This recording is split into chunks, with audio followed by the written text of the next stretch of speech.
Hello and welcome back to Peaceful Gatherings Star Garden Block of the Month. This is month 2.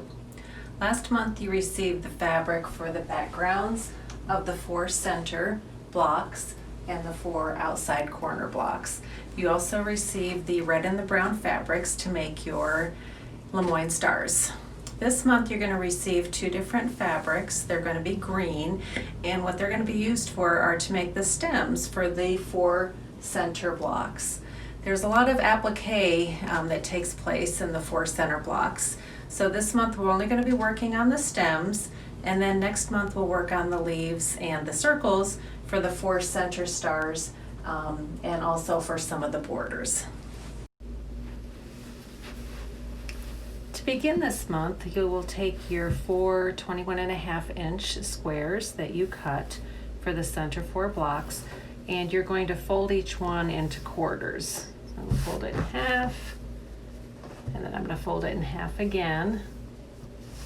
And then I take it over to my ironing board and I'm going to iron these. I've already done this, and I did put pins here so you could hopefully see my lines.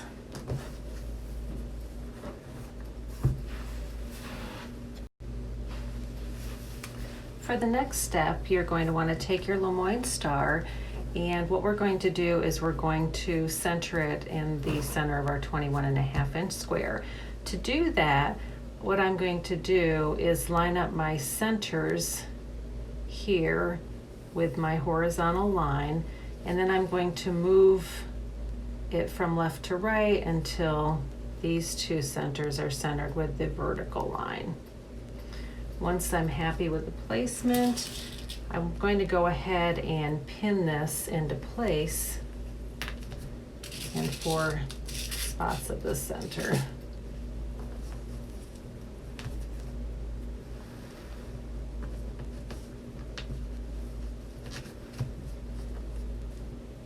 Like this. And the reason I'm just pinning the center is I'm going to want to insert my stems in the corners and points before we applique this in place.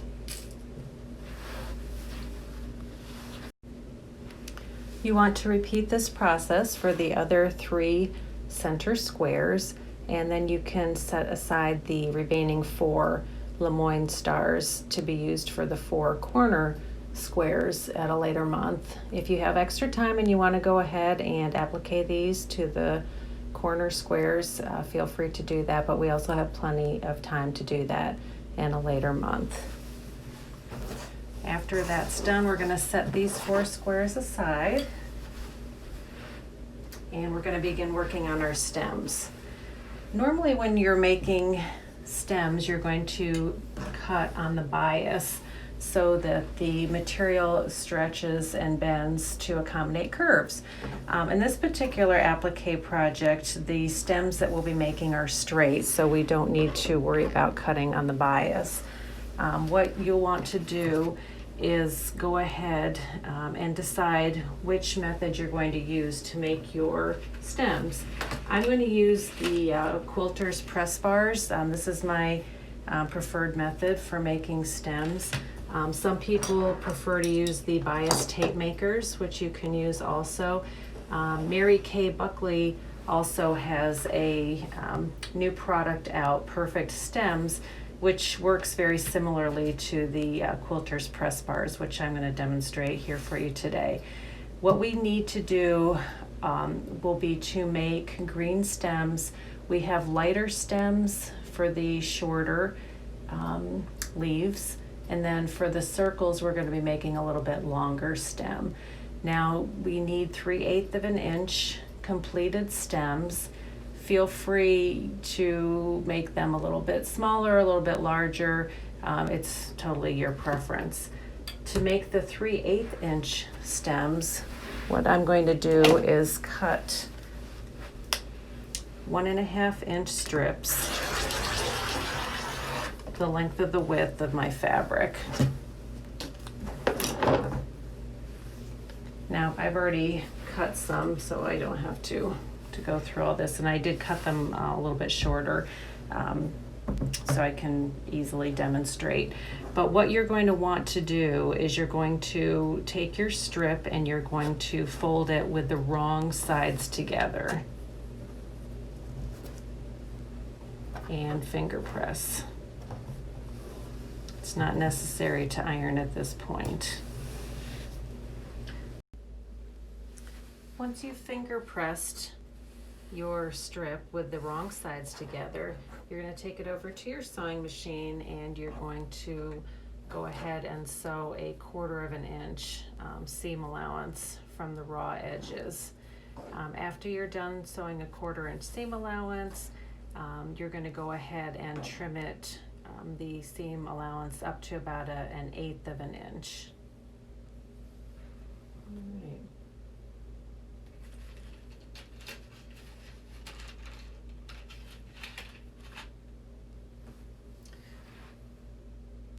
Once you've trimmed your seam allowance to an 1/8 of an inch, you're going to insert your pressing bar and you're going to turn the seam allowance to the center of one of the sides here. What you want to do is make sure that the seam allowance is not visible from the finished side of your stem. Once this is in place, you're going to set up your ironing spot and go ahead and iron this, making sure that your seam allowance is not visible from the top.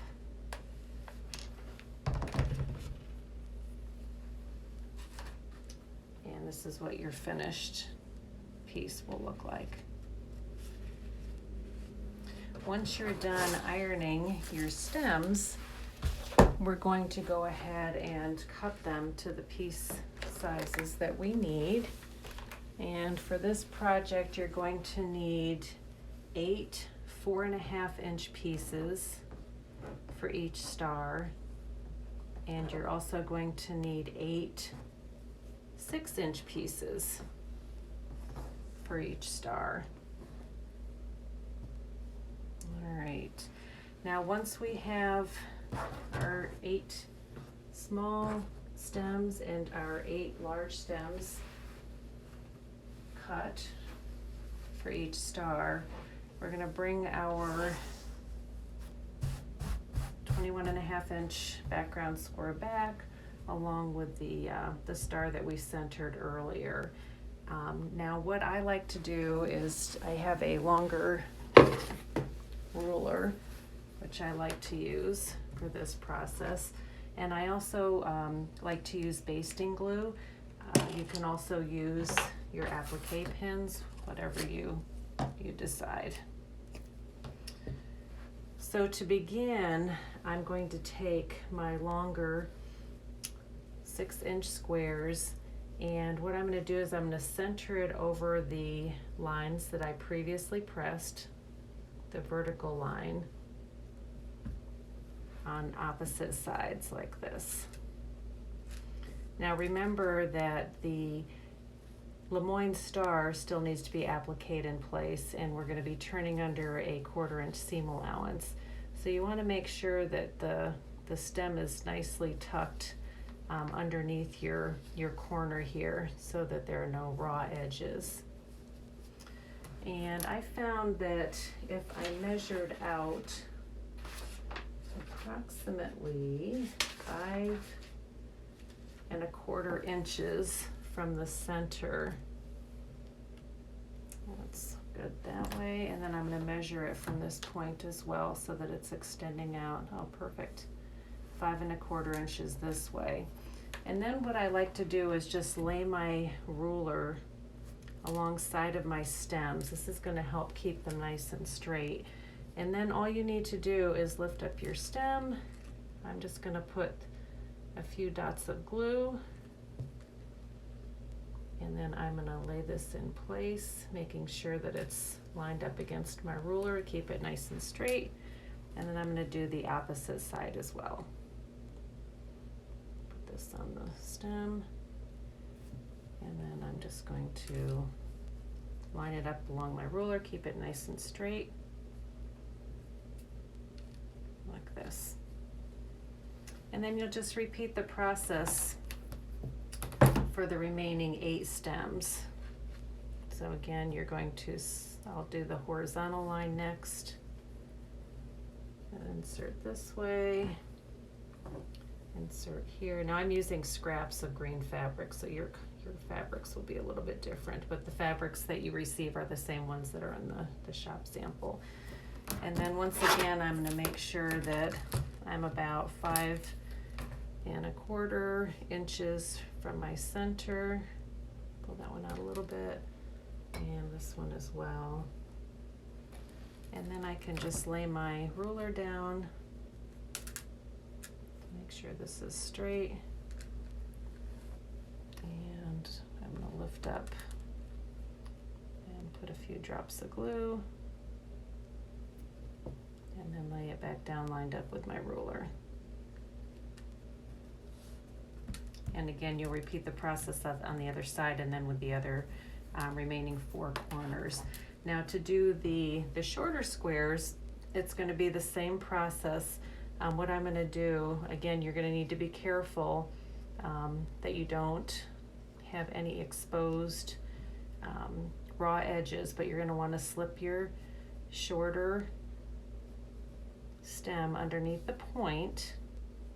Don't worry about your point at this point as far as appliquing it down, of course. And then from the point, I want to make sure that I have about 3 1/2 inches extended past. And then I'm going to do the opposing side. Let's get this about 3 1/2 inches past. Maybe a little bit more. It doesn't have to be perfect because we're going to be covering up the ends with the circles, but now the ruler is going to be really helpful on these here, because I want to make sure that they're on the same line here. So I'm going to move this a little bit. Nice.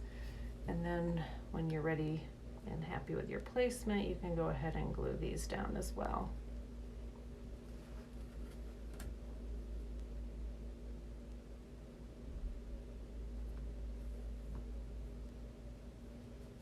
And once you're done gluing down 8 points, 8 centers, I would let it sit and dry a little bit before you pick it up and move on to the next.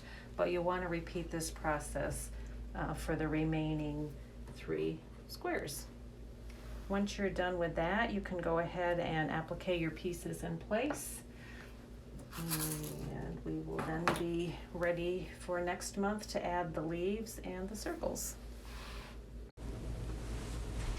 Well, that concludes everything I have for you for today. I hope that you'll take some time to join us this Thursday for our Zoom meeting, which has been moved to 9:30 so that we don't compete with the Facebook live shopping event at the shop, which we hope you can join us for as well. Thank you.